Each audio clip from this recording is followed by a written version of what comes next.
This video is about blood supply of a long bone. Long bone is supplied by nutrient artery, periosteal arteries, metaphyseal arteries, epiphyseal arteries. Nutrient artery enters through nutrient foramen and divides into ascending and descending branches. Each branch again divides and forms hairpin loops in metaphysis. It supplies medullary cavity and inner two-thirds of cortex.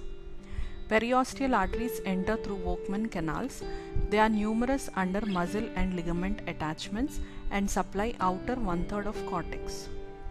Metaphyseal arteries are derived from neighboring arteries, enter along joint capsule. Epiphyseal arteries are derived from circulus vasculosus, enter directly or pierce epiphyseal cartilage. Osteomyelitis is infarction of bone, usually in metaphyseal regions due to hairpin bends that trap bacteria.